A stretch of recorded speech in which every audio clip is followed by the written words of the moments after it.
Welcome to our podcast. Javier, go ahead and tell him the intro and just tell him what we're doing. Hello, everyone. My name is Javier, and welcome, as Adrian said, welcome to our first episode at an attempt of a podcast. Today, we're reading a scary story from the r/nosleep forum on Reddit. The story is by Tristan Murr, and the title is, I woke up in my school after hours and discovered that my teachers were cannibals. Listener's discretion is advised. I don't mean to be stereotypical, but I'm what most people would refer to as a stoner. I don't take that as me admitting to doing meth and all that crazy other shit. But if I was high and someone offered me some, I'd probably go for it. Luckily, that's never happened. I'm just a junior in high school, so I don't want my entire life going down the shitter right before my eyes. So I usually just stick to the safe stuff, like weed. I think anyone who has ever smoked weed can agree that getting high is the best feeling in the world, and that's why I keep doing it. Whatever, I'm getting off track, but trust me, it does come into play later. This story started on a Friday of last week. It's Sunday when I'm writing this, and I'm still not sure if everything I saw was a dream or not. The day started off pretty normal. I got out of bed, got dressed in my normal attire, t-shirt, basketball shorts, and a backwards baseball cap, and headed downstairs to get some breakfast. My dad was up packing up things into his briefcase as I was walking into the kitchen. Hey, Dylan. Your mama and I are going to be out a little late tonight. Anniversary, remember? Anyways, just make sure you get home on time so you can watch your sister while we're gone. Got it? He said quickly as he began to walk towards the door. I had completely forgotten about their anniversary, and I hated whenever I had to watch my sister alone. Don't get me wrong, I love my sister just as much as anyone should, but I was horrible at taking care of her alone, especially after a long day of school. I hid my annoyance through, though, and responded quickly. Yeah, sure. Have fun, I guess, I said. Dad smiled and walked out the door. Don't forget, he yelled as the door closed behind him. My mom was already on her way to school with my sister, so I was the only person left in the house.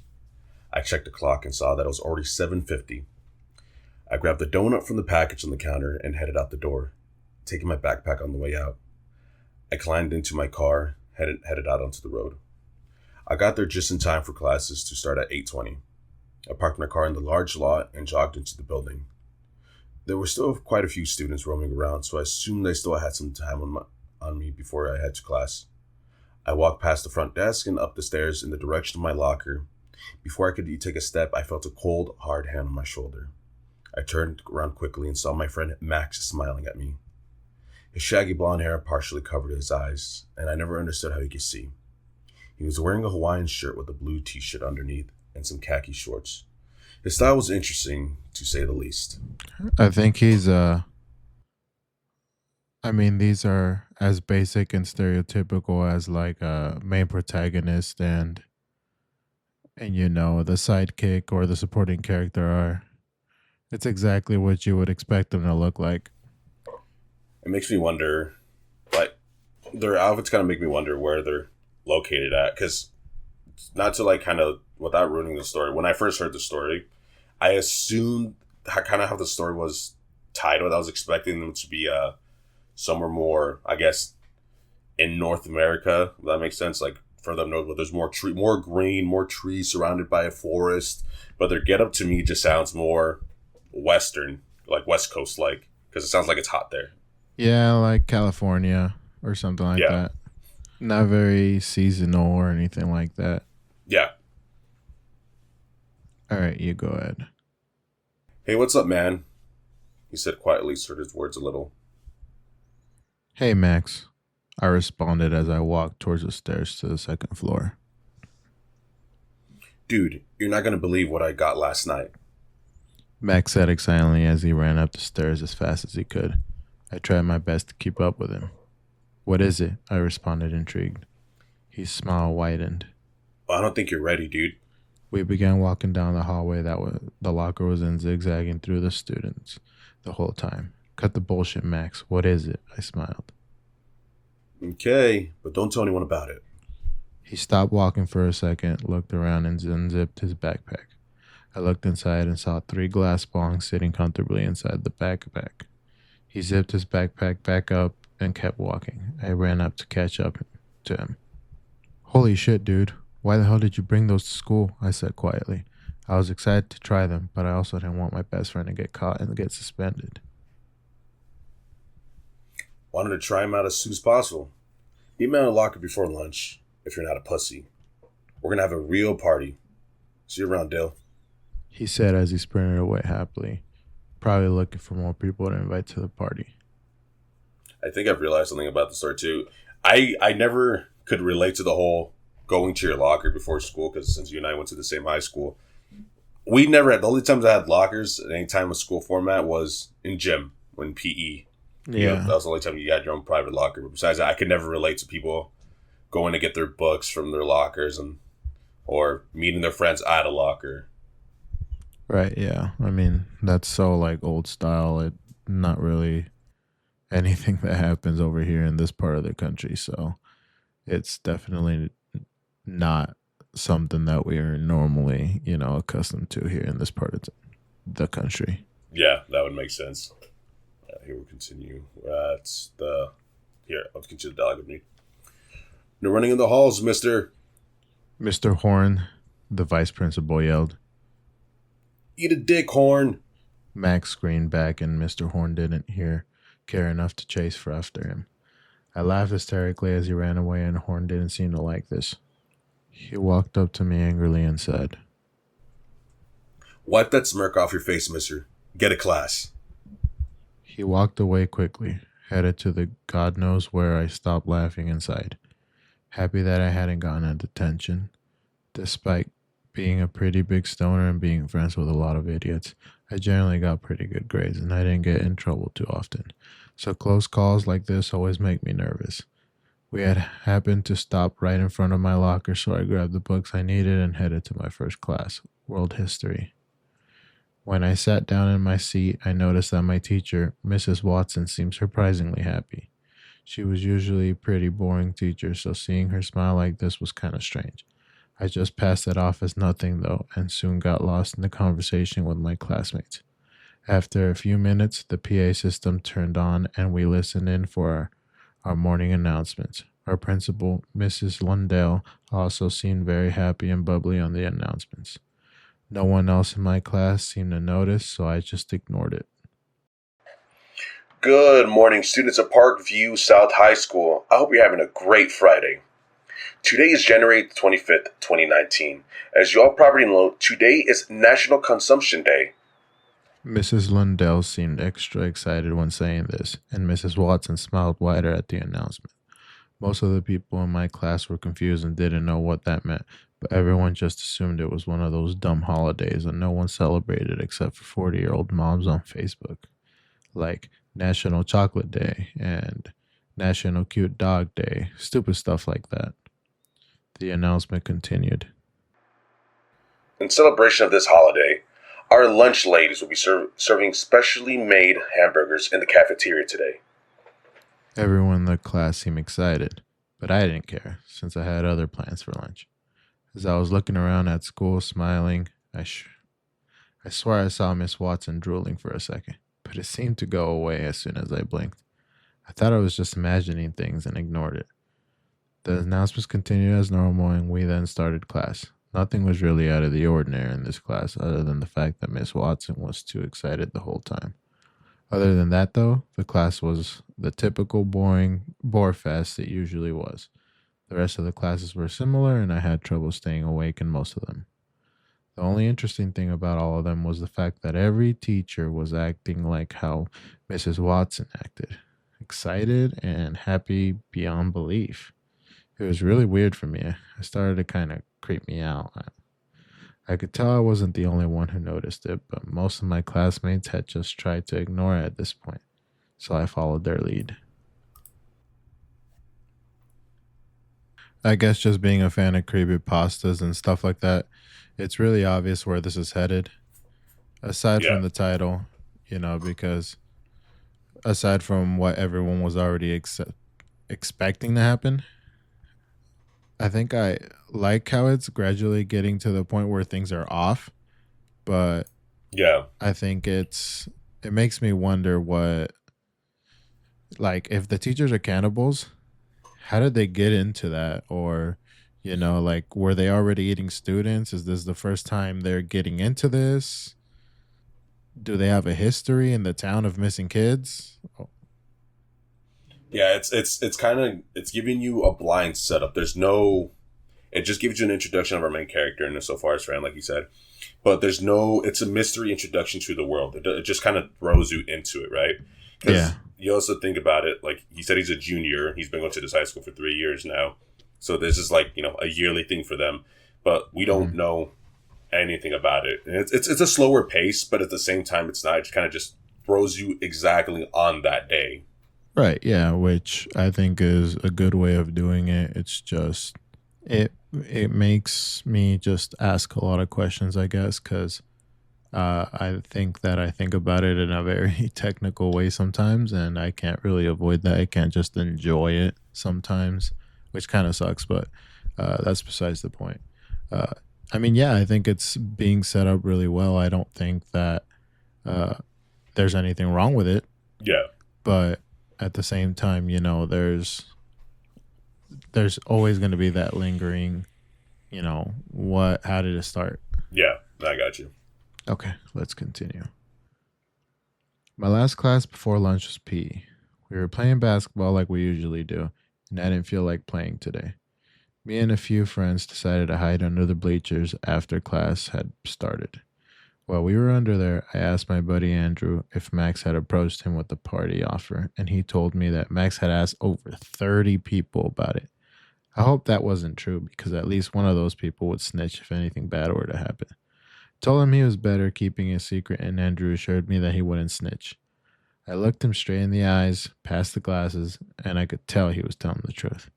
A few minutes later, the lunch bell rang, and a few friends and I headed over to Max's locker. When we arrived, Max was waiting eagerly for us. Right this way, gentlemen. Max said, doing his best British impression as he has to be British, into the bathroom. Shut up, Max. My friend Jake said as we all walked in. There were six of us, and including myself. The other were Max, Andrew, Jack, and two of our other friends, Will and Quentin. Quinton. Quentin. We all found a place to either sit or stand, waiting for Max to walk back in. Are you guys ready for the greatest experience of your life? Max said, smiling sinisterly. I don't know. I can read this was a little. Yeah, I'm ready, man. Quentin yelled excitingly. We have a friend named Quentin. That's kind of why we find it funny. He's a quite a big personality, so he's very similar to this Quentin guy. I guess at least just when you're saying he yelled excitingly. Quentin yelled excitingly.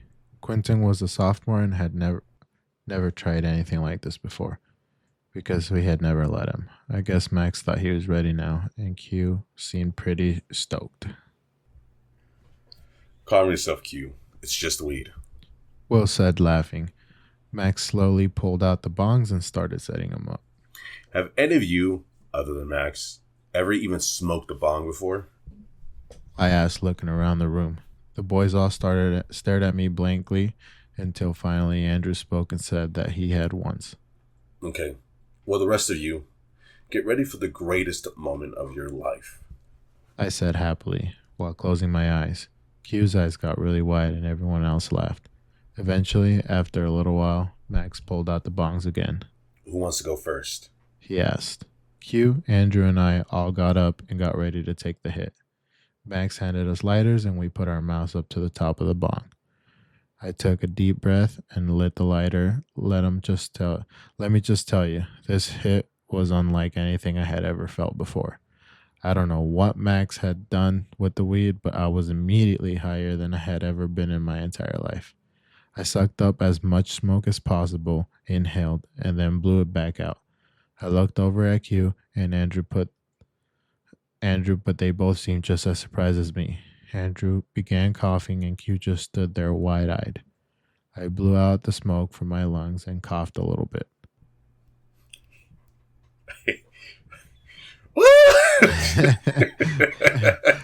I screamed after I finished coughing. That was fucking something, Max. Like really good shit. I said, slurring my words. After all three of us had hit, the rest of the group began to try theirs, and they reacted similarly. After a few minutes, the bathroom was filled with smoke, and we were all stoned out of our minds. How does it feel? Max has happily. Damn, man, this shit is insane. I What I responded? I think this entire like smoking weed portion. I mean, it's a little over the top. I completely forgot about this part. Yeah, yeah, it's very like animated and very like I guess cartoony, fake. Yeah, Yeah, but I mean it's entertaining, it's there's nothing wrong with it. I guess it's just the way that most people write their stories when it comes to this. yeah, It's also like a form of like comedic relief. I guess like every story has it, whether it's like a horror story or like a thriller or whatever it is. But yeah, and it's always good to have it before a climax. it's pretty much just like the kind of like in your basic teen horror movie, the happiness montage of Right. it, where everyone's like laughing, cutting, like doing fun activities, and then Yeah. before Exactly. like you said before, everything hits the fan. Yeah. Feels like I'm in heaven. Q said quietly. We all laughed and got up to take another hit. Bill's going for another one. Andrew screamed while laughing. Hit the lighter and took the biggest hit I had ever taken in my entire life. I immediately began coughing and felt sick. I gotta go to the bathroom real quick. I said quickly as I ran into one of the stalls and locked the door. I puked into the toilet and I pulled myself onto the seat and sat down. I could hear everyone else outside laughing at me. Suddenly, I got super tired and forgot about everything else going on around me. Before I knew it, Pretty sure I was knocked pretty sure out they got cold. laced. Yeah, I mean, they must have.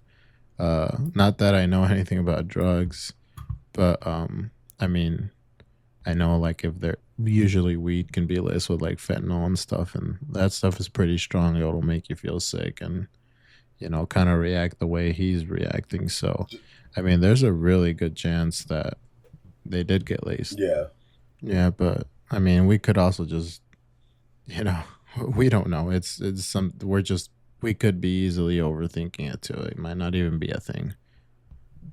yeah. So, yeah, I mean, I was gonna say we could just be looking way too much into it. yeah, I mean, we probably are, but this is what I think happened. Well, you know what? Well, should I say what I think is gonna happen at the end, or like, You could try to give me your predictions, but before you give your prediction, I don't like how his friends. Two things could have happened here, right? One, his friend said he'll be fine. They just left him there. No one ever checked up on him. Or two, because I don't remember. I remember partially of the story. Or two, their friends got caught and they're like, "Oh, is this everyone?" Like, yeah, it's just us. It was just us, no one else. And then got swiveled away, and they thought they kept their friends safe, but well, this is what I think happened. I think that the teachers are the ones that sold the the kid the weed, and they laced it because they want to kidnap the kids because they probably want to eat them. oh, okay, it's a pretty good one. Okay. All right, let's continue. I woke up, my body sprawled out in the dirty bathroom stall. I felt disgusting, and my entire body was covered in sweat. My body smelled worse than the bathroom itself, and my vision was very blurry. I sat upright, rubbed my eyes to try to see my surroundings better. The lights of the bathroom were off, and it was almost pitch black in there. I shoved the stall doors open, and stumbled out, my backpack barely hanging out my back. My body was sore from the strange position that I had been sleeping in, and my legs felt as though they were broken. I stood for a few seconds, slowly remembering what had happened. It took a little while, but I began to piece together the events leading up to this with Max and the bongs Everything else that I had happened that day, I looked around at the room, admiring the mess we caused during our stoner party. I felt like shit, and I wonder why my friends had just left me in there. Maybe they forgot or didn't want to disturb me. It didn't matter now. What mattered was getting out of here and getting home. I pulled my phone out of my pocket and checked the time. 2:13 a.m. I had slept through the entire day. I quickly began limping my way through the room and stumbled out into the hallway. It was too dark and completely abandoned. There was trash and paper all over the place, but I just ignored it. I walked through the halls, staying quiet, and just in case if there was any overnight janitor or security guard. I hadn't seen anything, so I began to feel safer. As I made my way through the empty maze-like halls, I began to hear music coming from somewhere in the building. I continued making my way to the entrance, and the music continued getting louder. It seemed to be some kind of 220s balls type music or something. I'm not a music junkie, so I could be wrong about this.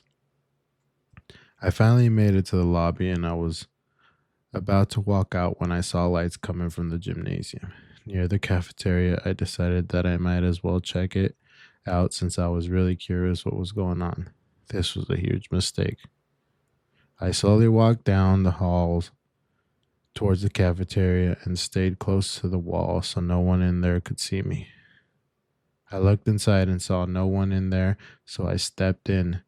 When I walked through the cafeteria towards the gym, I saw that there was massive tables set up with very fancy plates and silverware on them. Maybe there was a dinner I didn't know about? Then again, it's 2 in the morning, so that possibility was out of the question.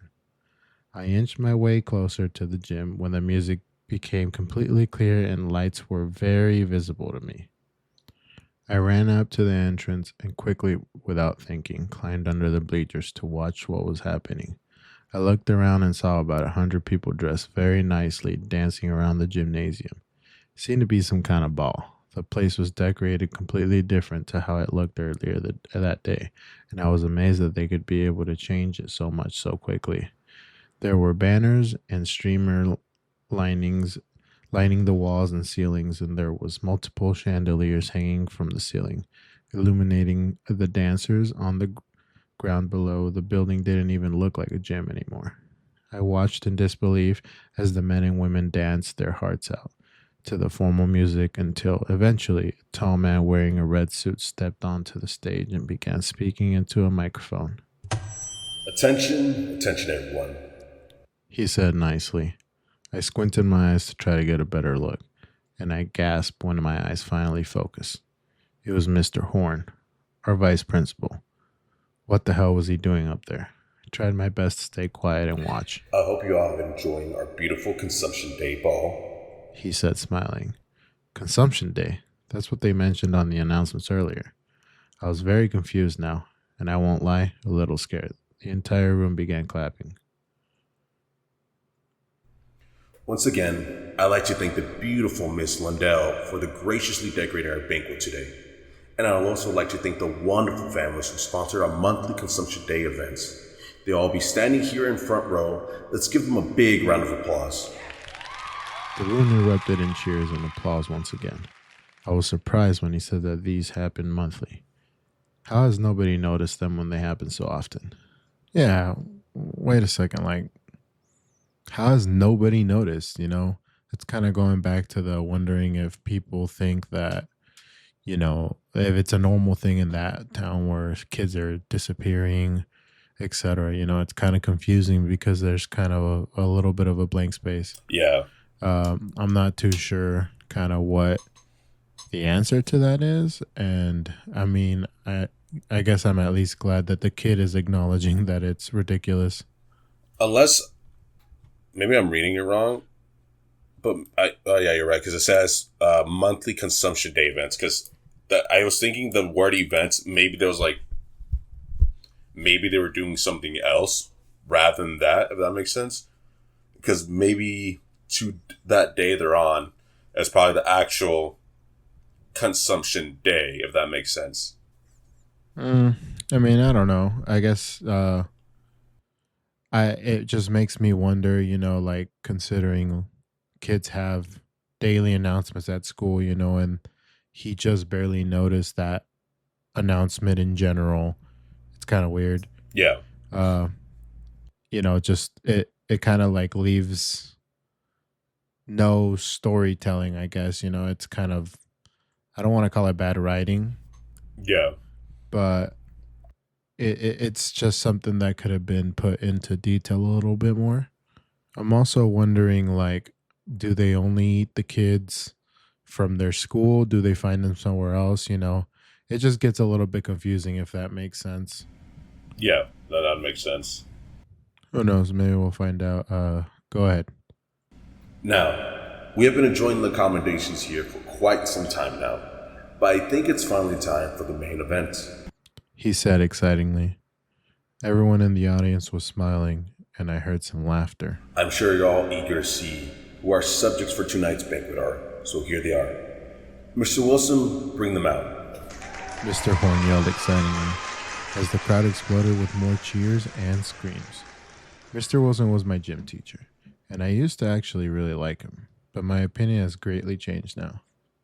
He slowly walked onto stage carrying a long chain. Following him were three students who had their hands and feet shackled and were stumbling onto stage. The crowd got louder with cheers and applause. The kids on stage looked terrified, and I tried my best to get a better look at them. I could tell that there was two girls and one guy, but I couldn't get a good look at their faces. I was shocked when I focused because I recognized all three of them as some of my classmates.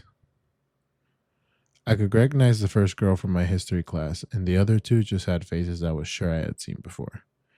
I had seen the girl in class just that day.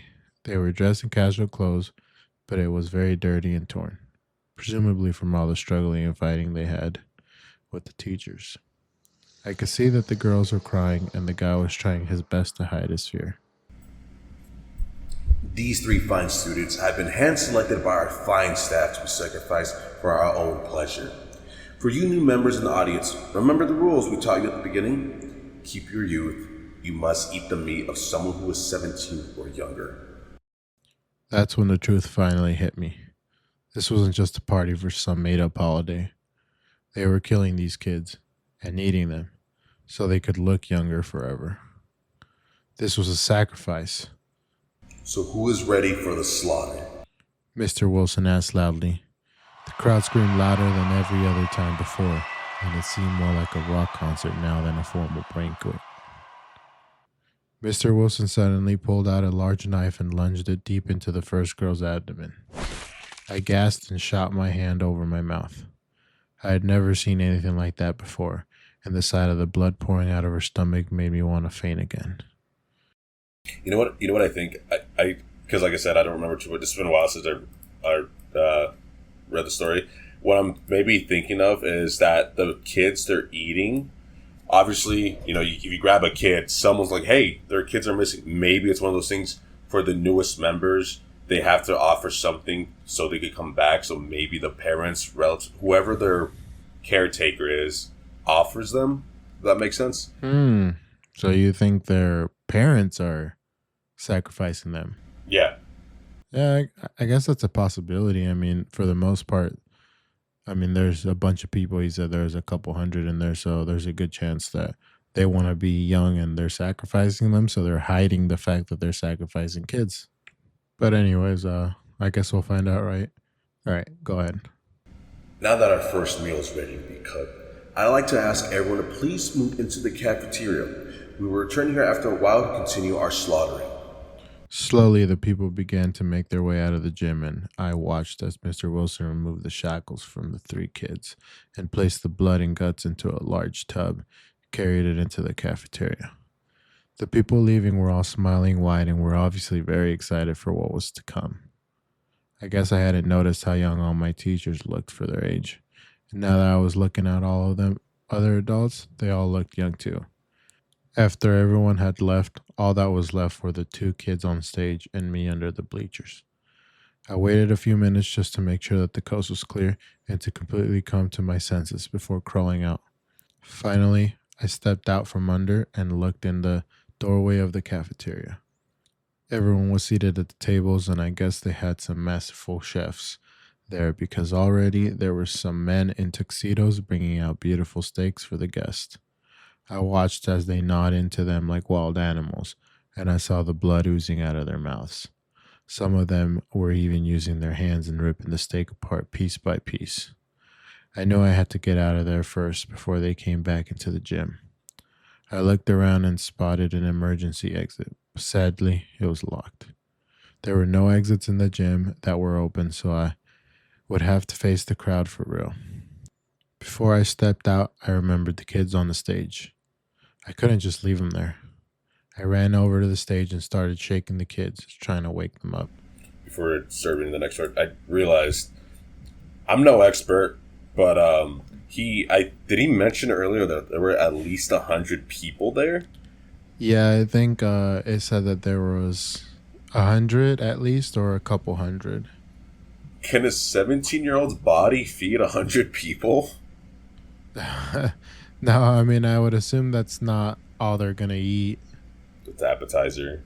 Yeah, I mean, yeah, it's 100 people, so. Yeah.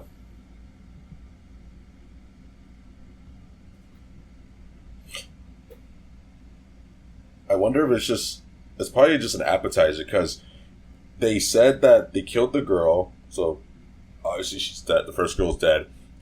But they all went into the cafeteria, but I don't think he's ever made a mention of they took the body back there already. No, yeah, they did. They said that they put the blood and guts of the girl in a large tub and carried it into the cafeteria. Oh, okay. Then yeah, I missed that part. Yeah, and I mean, who knows? Maybe she's a big, thick, meaty girl, you know? So. She's a big, buff girl. Yeah, she could feed him. Yeah, then that would make sense. All right, let's see. Guys, wake up. I said quietly. They were still fast asleep, though. Eventually, I started slapping them, and finally, they both started to come to. The guy sat up first. What happened? He asked. What happened? Where did everyone go? The girl asked immediately after. Who the hell are you? The boy said suddenly, backing away quickly. Hey, calm down. I'm here to help you. I'm not with them. I'm a student here. I recognize you guys. I think I've seen you around before. My name's Dylan. They looked at me confused. Thank God. I thought we were dead meat, man. Legit. I'm Sam. He said, relieved. The girl spoke next. Yeah, I'm Bridget. This is insane. Did they really just kill Katie? She asked, tearing up a bit. The other girl? Yeah. Yeah, definitely. I was hiding under those bleachers when it happened. They stabbed her and then they knocked you guys out. Sorry about it. I whispered sympathetically. It's okay. But how are we supposed to get out of there? There's people all over the place. Bridget said loudly. Sam put a finger over his lips to tell her to be quiet.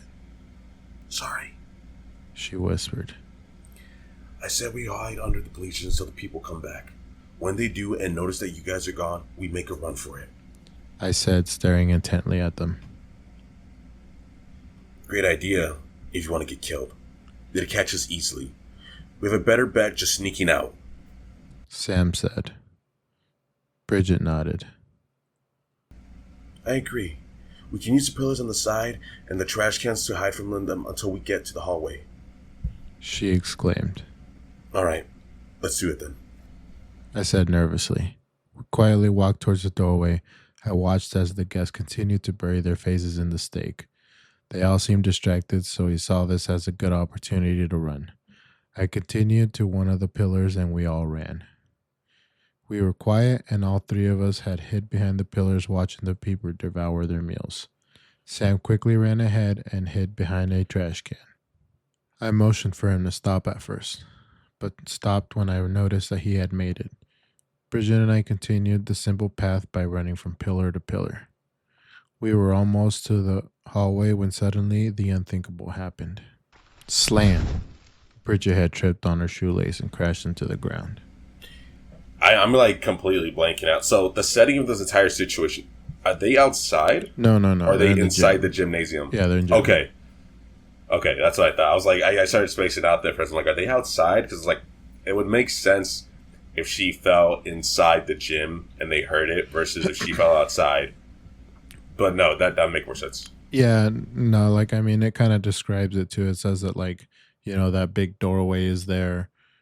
Just while they're eating, as they're running away, they're going from pillar to pillar. So it's kind of describing them leaving the gym. Yeah. So no, yeah, they're still inside. I think they're making it through the hallway and they're trying to get to safety, basically. Oh, yeah. Just a bit. Every guest in the room turned to look and immediately knew what was going on. They all smiled sinisterly, looking at us like we were fresh meat. We looked like deer in headlights. Suddenly, they all got up and started yelling. Get the subjects. We can use the other boy too. How did they get out? All of those sentences were mixed together in a flurry of screams. Soon as Bridget fell, I had screamed, Run! before helping her up and catching up with Sam. We sprinted as fast as we could towards the exit with the large crowd chasing behind us. We made it to the front entrance and shoved open the front doors. We slammed the doors closed, and I grabbed the pipe off the ground and lodged it in between the door handles. Locking it, the crowd was stopped but began banging on the door to open them. Sam stopped and began to sigh, and I looked at him confused. Why was there a pipe like just chilling on the side of the front door? I feel like most schools have. Yeah. Because what I'm picturing for the gym, I'm pushing like those push to open little bars going right across. Well, rather than a door handle. That's what we had at our high school. Yeah, But I can't picture a school with handles nowadays because everything's either a basic little doorknob instead of the L shape. It's just that more round one and then the push bar. right. I mean, but like, regardless, like, couldn't they have like found like a mop? Something you'd conveniently find at a school. Where did the pipe come from? I don't know. I guess I'm just complaining about the small stuff, but I think it's kind of silly to say you found a pipe. Yeah. Yeah, but it's whatever. It's just me complaining. You're up, by the way. What are you doing? Keep running. I screamed at him as the three of us sprinted away from the doors. My park's parked over there. Just follow me. I yelled loudly. We sprinted through the parking lot as fast as we possibly could, and I jumped into the driver's seat of my car. Sam hopped on next to me, and Bridget jumped in the back. Go, go, go! Bridget screamed. I started the car and swerved out of my parking space. I looked over at the school and saw that the door had been busted open.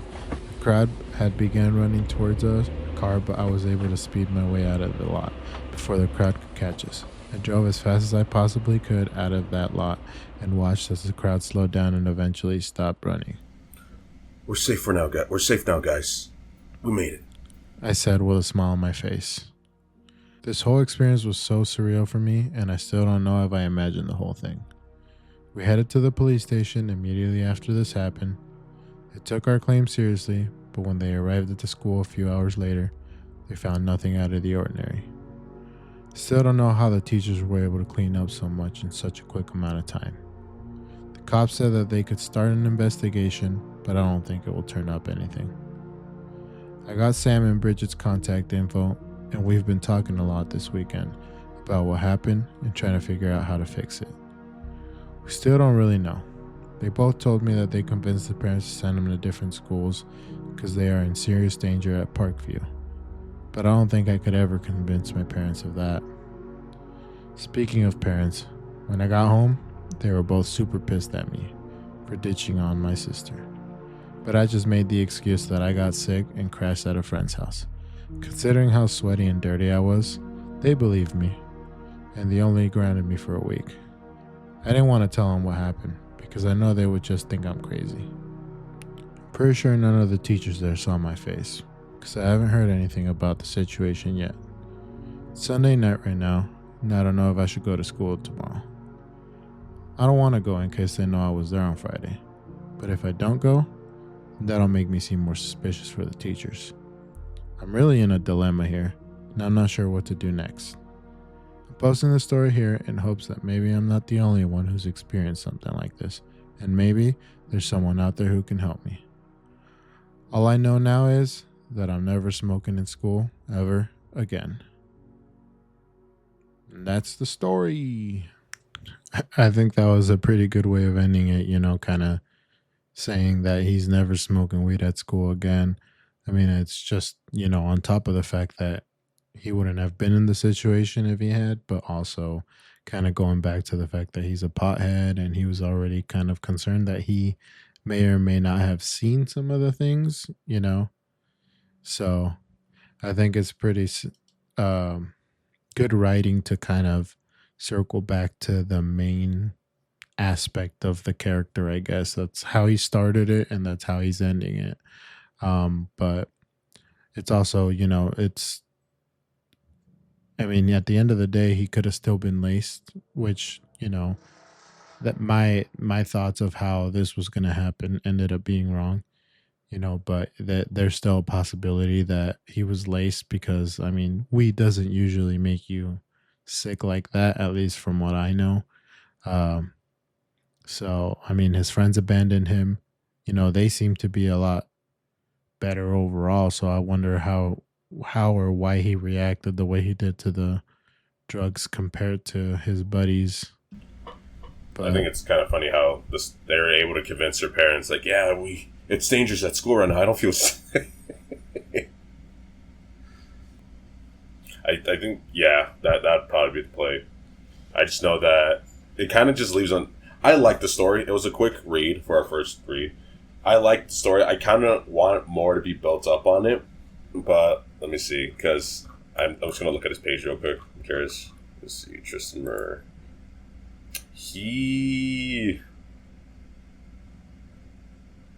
I don't see anything else. I see him made a post for it and or commenting in, "Am I the asshole?" For it. uh, Well, thank you guys again, and hopefully we see you in the next one. once again, thanks guys. We really appreciate it. I had to re-record a lot of this because my audio was bad. Pretty smart of me for our first podcast, but we really do appreciate it. We don't have a name for our podcast yet. Maybe by the time we release this, we will. But look forward to more if you guys are interested. Look forward to better quality once I start getting the hang of this editing stuff. And for the 1 to 2 listeners, even or whatever, it might be more. We really appreciate it, and we hope you enjoyed. Have a great day.